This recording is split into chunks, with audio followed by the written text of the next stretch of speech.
State line truck and trailer Virginia state line ते लैके आए ने truck and trailer repair shop interstate 81 they exit 323 opposite flying J truck shop जिथे ट्रकों की हर तरह की तसल्ली बख्श मुरम्मत की जाती है।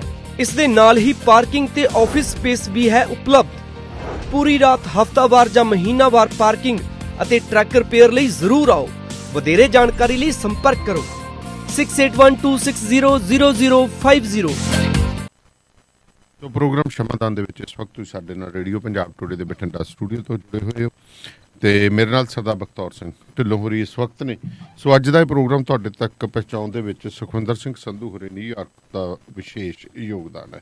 इस तो इलावा किसी प्रकार दे भी तुसीं न्यूयॉर्क जां न्यू जर्सी दे विच कैटरिंग कराउणी है तां मंगी होरां नाल 3475670015 दे उत्ते संपर्क कर सकदे हो। ढिल्लों साहब सत श्री अकाल जी। सत श्री अकाल जी। ढिल्लों साहब सब तो पहला चर्चित पंजाबी यूनीवर्सिटी की गल करते हैं जिथे कहते बड़ियां पिछले समय कपलेबाजियां हुई ने जिहदी जांच आरंभ कर दी गई है। बिल्कुल पंजाबी यूनीवर्सिटी इस वे एक गंभीर आर्थिक संकट चों गुजर रही है। पहला भी थोड़ी बहुती पंजाब सरकार ने मदद की सी ते फिर जिस वे चरणजीत सिंह चन्नी होरां दी सरकार बनी सी जी उदों उचेचे तौर दे उत्ते सरदार हरपाल सिंह चीमा साहब जी सॉरी मनप्रीत बादल हो रही ये लैके गए सी इन्हां नूं चरणजीत सिंह चन्नी होरां नूं कि चलो जी आपां चली गए। उत्थे चन्नी साहब का स्वागत भी चंगा किया। उन्होंने कुछ दिता नहीं दिता उन्होंने मिले कि नहीं मिले तो अजे तक भविख दे पता नहीं आपां नूं भी है कि कुछ है कि नहीं है जी जी। लेकिन उत्थे एक कलेश खड़ा हो गया सी। कलेश ये खड़ा हो गया सी कि जिहड़े वो MLA साहब मदन लाल हाँ जी जमालपुर के जलालपुर उन्होंने कलेश खड़ा कर लिया सी। कहते जी मेरी कुर्सी नहीं रही जी प्रोटोकॉल के मुताबिक कुर्सी उत्थे लग नहीं सकती सी। मैं तरला भी किया उन्होंने बरियात रहा भी पर वो नहीं अखीर वो इल्जाम लाउण लग गया जी तो उन्हें इत्थों तक कह दिता कि एक RSS का संघी वाइस चांसलर बनाता। मैनू नहीं दाने वाली सब पता सी क्योंकि वो वाल जी खुले किए हुए है प्रोफैसर अरविंद दे जिहड़े वाइस चांसलर है। और एक दो बारी आप जो हुंदा है योगा दिवस जी उस वेले उन्हां दी तस्वीरां भी देखियां योगा करी जाते हैं ते पहले नज़रे मैं भी ये समझ गया सी कि वाकई तो RSS का बंदा लग गया। हाँ जी वेखण नूं ते सरकार हैगी सी कांग्रेस की कैप्टन अमरिंदर सिंह के युग दे विच लग्या सी ते हैरानी ये आ रही सी जी भी ये किवें लग गया। ते फिर ये गल आ गई कि जे अकालियां दे युग वेले दे अफसर बैठे है वो अफसर बैठे है जिहड़े सेंटर वाले ने लवाए सी ते भाई फिर ये भी सेंटर वाले गल च अंगूठा दे के आपदा लगवा सकते हैं। लेकिन मैनू इहदी फिर जानकारी उदों मिली जी जदों मिस्टर दर्शन सिंह ढिल्लों इंग्लैंड तो इत्थे आए जी। दर्शन सिंह ढिल्लों स्टूडेंट मूवमेंट तो मेरे बड़े वाकुफकार है। अच्छा जी। और एक चर्चा नां दा मैगजीन चलाउंदे है ते इंग्लैंड दे ਸਾਹਿਤਕ ਹਲਕਿਆਂ ਦੇ ਵਿੱਚ ਉਹਨਾਂ ਦਾ ਇੱਕ ਚੰਗਾ ਨਾਂ ਹੈ। ਠੀਕ ਹੈ ਜੀ। ਔਰ ਸਲੋ ਰਹਿੰਦੇ ਹੈ ਆਮ ਤੌਰ ਦੇ ਉੱਤੇ ਜਿਹੜੀਆਂ ਆਪਾਂ ਸਾਹਿਤਕ ਸਰਗਰਮੀਆਂ ਦੇ ਵਿੱਚ ਉਹਨਾਂ ਨੂੰ ਦੇਖਦੇ ਹਾਂ। ਉਹ ਚੇਚੇ ਤੌਰ ਤੇ ਮੈਨੂੰ ਮਿਲਣ ਆਏ ਤੇ ਅਸੀਂ ਗੱਲਾਂ ਬਾਤਾਂ ਕਰਨ ਲੱਗੇ ਤੇ ਉਹਨਾਂ ਨੇ ਮੈਨੂੰ ਦੱਸਿਆ ਮੈਂ ਹੁਣ ਬੀਬੀ ਦਾ ਨਾਂ ਭੁੱਲ ਗਿਆ। ਉਹ ਬੀਬੀ ਵੀ ਲੰਡਨੀ ਰਹਿੰਦੀ ਹੈ। ਉਹ ਕਹਿੰਦੇ ਵੀ ਆ ਜਿਹੜਾ ਵਾਈਸ ਚਾਂਸਲਰ ਆ ਉਹਦਾ ਭਰਾ ਹੈ। ਮੈਂ ਕਿਹਾ ਯਾਰ ਉਹਦਾ ਭਰਾ ਹੈ ਉਹ ਤਾਂ ਬੀਬੀ ਨੂੰ ਮੈਂ ਜਾਣਦਾ ਖੱਬੇ ਪੱਖੀ ਹੈ। ਉਹ ਬੀਬੀ ਤਾਂ ਬਿਮਲਾ ਡਾਂਗ ਦੇ ਬੜੀ ਕਰੀਬ ਹੁੰਦੀ ਸੀਗੀ ਜਿਹੜੀ ਪੰਜਾਬ ਇਸਤਰੀ ਸਭਾ ਦੀ ਸਰਵਾ ਹੁੰਦੀ ਸੀ ਤੇ ਝਬਾਲ ਕੋਲੇ ਉਹਨਾਂ ਦਾ ਪਿੰਡ ਹੈ ਜੀ। ਉਹ ਕਹਿੰਦਾ ਬਿਲਕੁਲ ਜਿਹੜਾ ਡਾਕਟਰ ਅਰਵਿੰਦ ਹੈ ਇਹ ਆਪਦਾ ਗੋਤ ਨਹੀਂ ਨਾਲ ਲਾਉਂਦਾ ਹੈ ਇਹ ਵੀ ਢਿੱਲੋਂ ਅਸਲ ਦੇ ਵਿੱਚ ਇਹ ਤਾਂ ਕਹਿੰਦੇ ਆਪ ਖੱਬੇ ਪੱਖੀ ਹੈ। ਤੇ ਹੁਣ ਦਾਨੇ ਵਾਲੀ ਸਾਹਿਬ ਫਿਰ ਉਹਦਾ ਪਤਾ ਲੱਗਿਆ ਅਸਲ ਦੇ ਵਿੱਚ ਜਿਹੜੀ ਪੰਜਾਬੀ ਯੂਨੀਵਰਸਿਟੀ ਹੈ ਭਾਸ਼ਾ ਦੇ ਆਧਾਰ ਦੇ ਉੱਤੇ ਜਿਹੜੀ ਭਾਸ਼ਾ ਦੇ ਨਾਂ ਦੇ ਉੱਤੇ ਬਣੀ ਵੀ ਪਹਿਲੀ ਯੂਨੀਵਰਸਿਟੀ ਹੈ ਜੀ। ਔਰ ਇਸ ਯੂਨੀਵਰਸਿਟੀ ਦਾ ਪੱਠਾ ਬਹਾਉਣ ਦੇ ਵਿੱਚ ਜਿਨ੍ਹਾਂ ਨੂੰ ਅਸੀਂ ਅਗਾਂਹ ਵਧੂ ਲੋਕ ਕਹਿੰਦੇ ਹਾਂ ਯੋਗਦਾਨ ਉਹਨਾਂ ਦਾ ਵੀ ਪੂਰਾ ਹੈ ਜੀ। ਔਰ ਇਹਨੇ ਪ੍ਰੋਫੈਸਰ ਅਰਵਿੰਦ ਨੇ ਹੁਣ ਇਹਦੀ ਇੱਕ ਇਨਕੁਆਇਰੀ ਕਰਵਾਈ ਸੀ ਜੋ ਅੱਜ ਖਬਰਾਂ ਲੱਗੀਆਂ ਅਖਬਾਰਾਂ ਦੇ ਵਿੱਚ ਇਨਕੁਆਇਰੀ ਕਰਵਾਈ ਸੀ ਤੇ ਉਸ ਇਨਕੁਆਇਰੀ ਦੇ ਵਿੱਚ ਇੱਕ ਰਿਟਾਇਰਡ IPS ਅਫਸਰ ਸੀ ਜੀ ਇੱਕ IAS ਤੇ IPS ਦੋਨੋਂ ਸੀਗੇ। ਉਹਨਾਂ ਨੇ ਜੋ ਤੱਥ ਮਾਮਲਾ ਦਿੱਤਾ ਤੇ ਉਹ ਇਨਕੁਆਇਰੀ ਅਗਾਂਹ ਤੋਰਤੀ ਸੀ ਤੇ ਹੁਣ ਉਹ ਇਨਕੁਆਇਰੀ ਹੈ ਜਿਹੜੀ ਉਹ ਚਲੀ ਗਈ ਵਿਜੀਲੈਂਸ ਬਿਊਰੋ ਕੋਲ ਜੀ। ਵਿਜੀਲੈਂਸ ਬਿਊਰੋ ਦਾ ਜਿਹੜਾ ਹੈਗਾ ਫਲਾਈਂਗ ਸਕੁਐਡ ਉਹਦੇ AIG ਹੈ ਜਿਨ੍ਹਾਂ ਨੇ ਹੁਣ ਇਹ ਇਨਕੁਆਇਰੀ ਆਪਣੇ ਹੱਥ ਵਿੱਚ ਲਈ ਹੈ। ਪਹਿਲਾਂ ਤਾਂ ਉਹਨਾਂ ਨੇ ਕੋਈ ਸਮਾਂ ਦਿੱਤਾ ਸੀ ਹੋਰ ਕਿ ਆਓ ਜੀ ਤੁਸੀਂ ਆ ਕੇ ਤੇ ਆਪਣਾ ਪੱਖ ਰੱਖੋ ਪਰ ਹੁਣ ਉਹਨਾਂ ਨੇ ਜਿਹੜਾ ਸਮਾਂ ਦਿੱਤਾ ਹੋਇਆ ਉਹ ਦਿੱਤਾ ਹੋਇਆ ਜੀ 22 ਅਗਸਤ ਜੀ ਕਿ 22 ਅਗਸਤ ਨੂੰ ਆਓ ਤੇ ਤੁਸੀਂ ਆਪਣਾ ਪੱਖ ਰੱਖੋ। ਹੂੰ ਪੱਖ ਰੱਖਣ ਵਾਸਤੇ ਸਿੱਧੇ ਸਮਨ ਕੱਢਣ ਦੀ ਬਜਾਏ ਉਹਨਾਂ ਨੇ ਇਸ ਸਮਨ ਯੂਨੀਵਰਸਿਟੀ ਅਧਿਕਾਰੀਆਂ ਨੂੰ ਭੇਜੇ ਹੈ ਜੀ ਕਿ ਇਹਨਾਂ 7 ਅਧਿਕਾਰੀਆਂ ਨੂੰ ਜਿਹੜੇ ਉਸ ਦੌਰ ਦੇ ਵਿੱਚ ਰਹੇ ਹੈ ਇਹਨਾਂ ਨੂੰ ਤੁਸੀਂ ਸ਼ਾਮਲ ਤਫਤੀਸ਼ ਹੋਣ ਦੇ ਲਈ ਕਰੋ, ਜਾਂਚ ਦੇ ਵਿੱਚ ਸ਼ਾਮਲ ਹੋਣ ਲਈ ਕਹੋ। ਜਿਨ੍ਹਾਂ ਬੰਦਿਆਂ ਦੇ ਨਾਂ ਉੱਭਰ ਕੇ ਸਾਹਮਣੇ ਆਏ ਹੈ ਹੂੰ ਉਹਨਾਂ ਦੇ ਵਿੱਚੋਂ ਹੈ ਜੀ ਫਾਰਮਰ ਰਜਿਸਟਰਾਰਸ ਜਿਹੜੇ ਹੈਗੇ ਆ AS ਚਾਵਲਾ ਜੀ SS ਖਹਿਰਾ ਹੂੰ ਤੇ ਦਵਿੰਦਰ ਸਿੰਘ, ਜੀ farmer dean research ji Chandan Singh, former director planning Balwinder Singh Tiwana, ji doctor RK Singh ਤੇ ਲਾ ਡਿਪਾਰਟਮੈਂਟ ਦੇ ਮਨਜੀਤ ਸਿੰਘ ਪੱਤਰ, ਜੀ professor of university college engineering, ਇਹ ਜਿਹੜੇ ਹੈਗੇ ਜੀ ਸਾਰੇ ਇਹਨਾਂ ਨੂੰ ਬੁਲਾਇਆ ਕਿ ਤੁਸੀਂ ਜੀ 22 ਨੂੰ ਆਓ। ਆਓ। ਹੁਣ ਹਕੀਕਤ ਤਾਂ ਪਤਾ ਨਹੀਂ ਕੀ ਹੈ ਹੂੰ ਲੇਕਿਨ ਖਬਰ ਇਹ ਦੱਸਦੀ ਹੈ ਕਿ 62 ਅਸਿਸਟੈਂਟ ਪ੍ਰੋਫੈਸਰ ਭਰਤੀ ਕੀਤੇ ਸੀ ਜੀ ਔਰ ਉਹ ਜਿਹੜੇ ਹੈਗੇ ਉਹਨਾਂ ਨੇ PhD ਦਾ ਕੀਤੀ ਸੀ ਹੂੰ ਲੇਕਿਨ ਜਿਹੜਾ ਨੈਟ ਵਾਲਾ ਟੈਸਟ ਆ ਉਹ ਕਲੀਅਰ ਨਹੀਂ ਕੀਤਾ ਸੀ। ਅੱਛਾ ਜੀ। ਨੈਟ ਵਾਲਾ ਟੈਸਟ ਕਹਿੰਦੇ ਕਲੀਅਰ ਕਰਨਾ ਜ਼ਰੂਰੀ ਹੈ ਕਿ ਕਈ ਥਾਵਾਂ ਤੇ ਐਗਜ਼ੈਂਪਸ਼ਨ ਸੀਗੀ ਢਿੱਲੋਂ ਸਾਹਿਬ ਇਹਦੇ ਚ, ਜਾਂ ਨੈਟ ਕਲੀਅਰ ਕਰੋ ਜਾਂ PhD ਕਰੋ, ਇਹ ਦੋ ਚੀਜ਼ਾਂ ਸੀ। ਚਲੋ ਉਹ ਪਤਾ ਨਹੀਂ ਹੁਣ ਕੀ ਹੈ, ਜੋ ਇਹ ਖਬਰ ਦੱਸਦੀ ਹੈ ਆਪਾਂ ਤਾਂ ਉਹਦੇ ਮੁਤਾਬਕ ਹੈ ਕਿ ਉਹਨੇ ਜੀ ਉਹ ਨੈਟ ਕਲੀਅਰ ਨਹੀਂ ਕੀਤਾ ਸੀ। ਹੂੰ ਨਾਲ ਇਹ ਗੱਲ ਕਹੀ ਹੈ ਕਿ 6 ਵਿਅਕਤੀ ਉਹ ਹੈ ਜਿਨ੍ਹਾਂ ਵਿਅਕਤੀਆਂ ਦੇ ਕੋਲੇ ਸਰਟੀਫਿਕੇਟ ਵੀ ਠੀਕ ਨਹੀਂ ਹੈਗੀ ਜੀ, ਉਹ ਸਰਟੀਫਿਕੇਟ ਵੀ ਜਾਲੀ ਹੈ।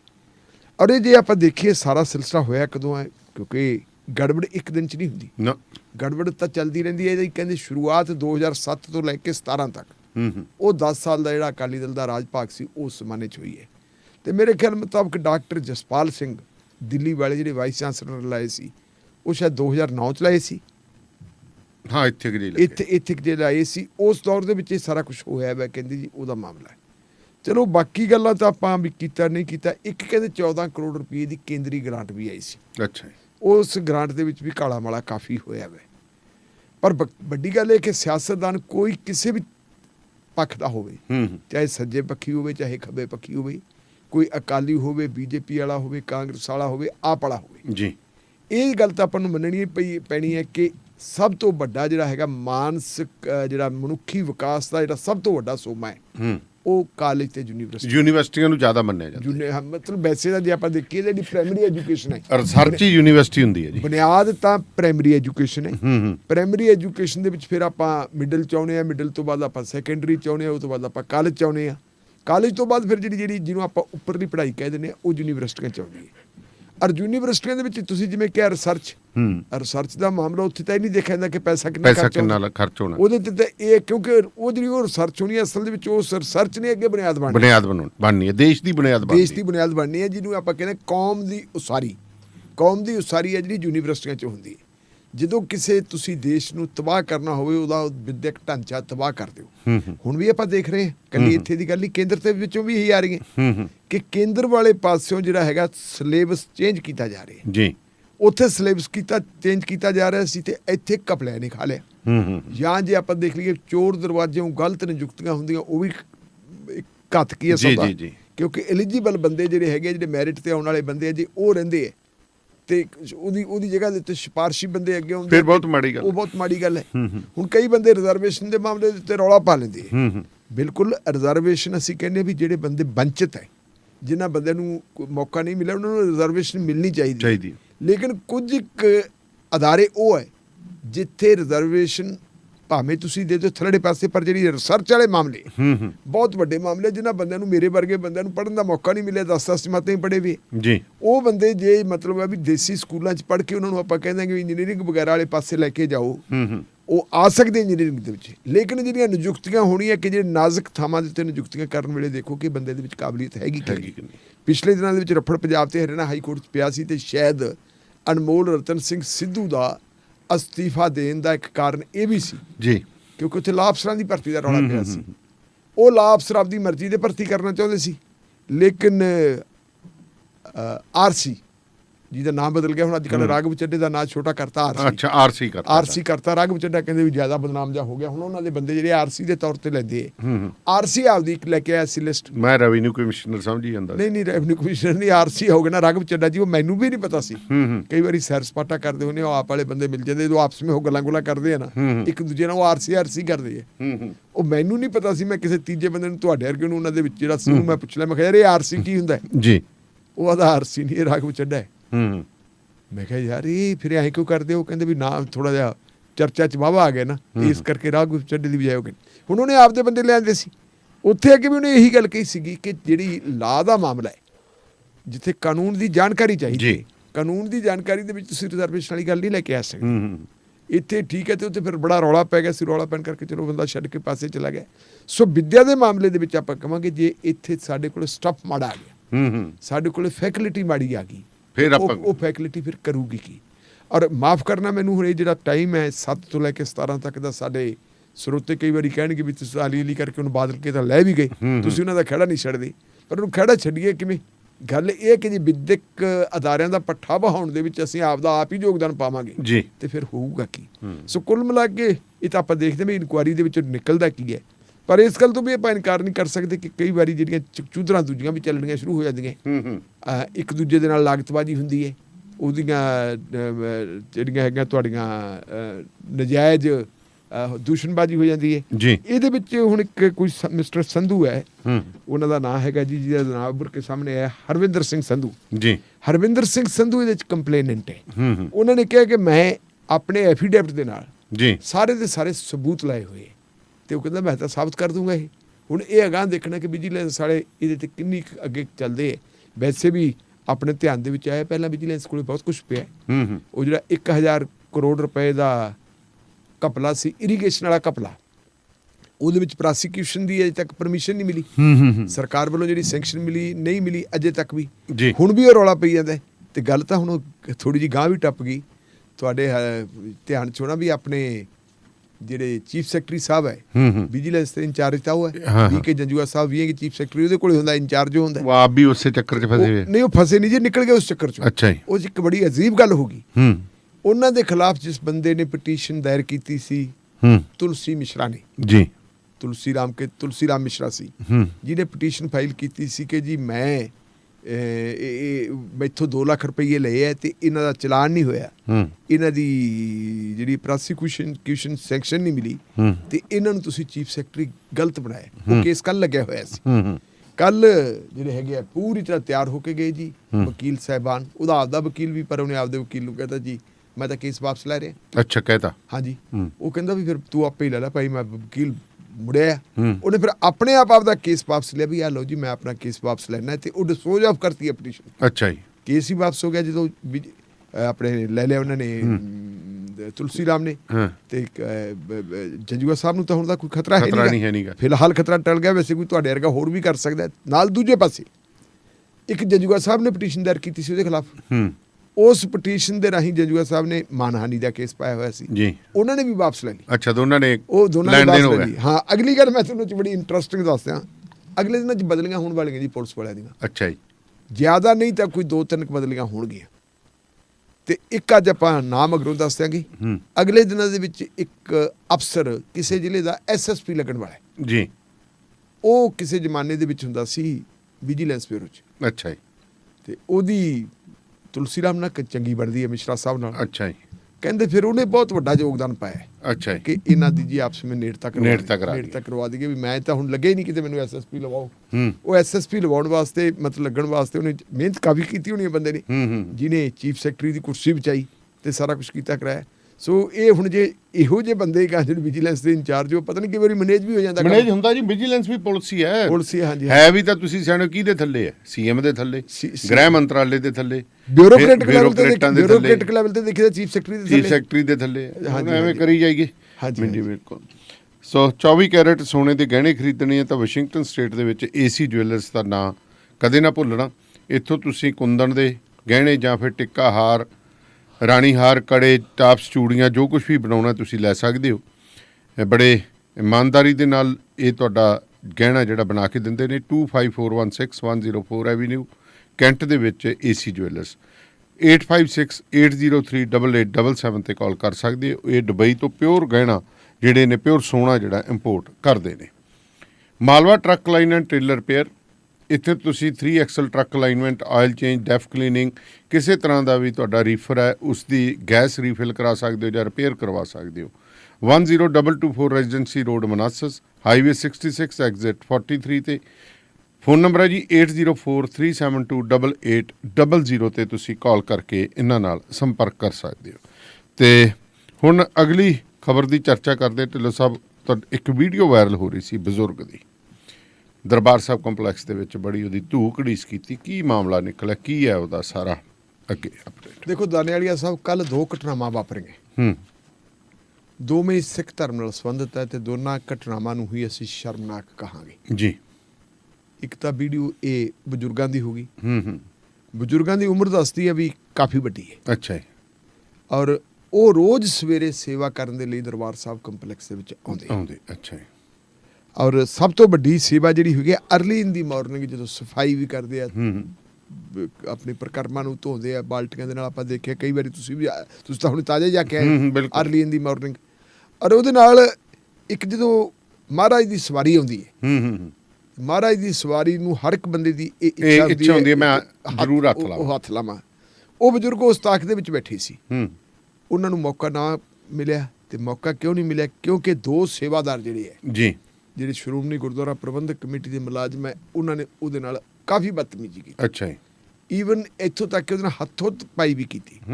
ਜਦੋਂ ਉਹਦੇ ਨਾਲ ਹੱਥੋਂ ਪਾਈ ਕੀਤੀ ਸਵੇਰੇ ਸਵੇਰੇ, ਉਹ ਤਾਂ ਪੁੱਛ ਰਹੇ ਹੋਏ ਸੀ। ਉਹਨਾਂ ਨੇ ਚੰਗਾ ਕੜਾ ਖਾਦਾ ਹੁੰਦਾ, ਦੁੱਧ 'ਚ ਪੱਤੀ ਪਾ ਪੀਂਦੇ ਆ, ਛੋਲੇ ਚੱਬਦੇ ਆ। ਤਾਂ ਬਿਲਕੁਲ ਜੀ, ਉਹਨਾਂ ਨੂੰ ਤਾਂ ਮਤਲਬ ਇਸ ਗੱਲ ਦਾ ਪਤਾ ਵੀ ਨਹੀਂ ਸੀ ਕਿ ਸਾਡੀ ਇਹ ਹਰਕਤ ਹੈ ਕੈਮਰੇ 'ਚ ਕੈਦ ਹੋ ਜੂ। ਤੁਹਾਡੇ ਵਰਗੇ ਕੋਈ ਮਿੱਤਰ ਪਿਆਰੇ ਉੱਥੇ ਸੱਜਣ ਸੀਗੇ ਜਿਹੜੇ ਚੰਗੇ ਪੁਰਖ ਸੀ, ਉਹਨਾਂ ਨੇ ਜੀ ਨਾਲ ਦੀ ਨਾਲ ਹੀ ਆਪਣੇ ਕੈਮਰਿਆਂ ਦੇ ਨਾਲ ਵੀਡੀਓ ਬਣਾ ਲਈ। ਤੇ ਵੀਡੀਓ ਬਣਾਉਣ ਤੋਂ ਬਾਅਦ ਉਹ ਵਾਇਰਲ ਕਰਤੀ। ਉਹਦੇ ਨਾਲ ਜੀ ਫਿਰ ਪੈ ਗਈ ਤਰਥੱਲੀ। ਆਮ ਤੌਰ ਤੇ ਆਪਾਂ ਦੇਖਦੇ ਹਾਂ ਕਿ ਸ਼੍ਰੋਮਣੀ ਗੁਰਦੁਆਰਾ ਪ੍ਰਬੰਧਕ ਕਮੇਟੀ ਵਾਲੇ ਉੱਥੇ ਪਰਦਾ ਪਾ ਲੈਂਦੇ ਜੀ। ਪਰਦਾ ਪਾਉਣ ਦਾ ਯਤਨ ਸ਼ਾਇਦ ਉੱਥੇ ਵੀ ਕੀਤਾ ਹੋਣਾ, ਪਰ ਥੋੜੇ ਹੀ ਸਮੇਂ ਦੇ ਵਿੱਚ ਵੀਡੀਓ ਵਾਇਰਲ ਹੋਣ ਤੋਂ ਬਾਅਦ ਫਿਰ ਜਿਹੜੀ ਹੈ ਖਬਰਾਂ ਵੀ ਚੱਲ ਪਈਆਂ।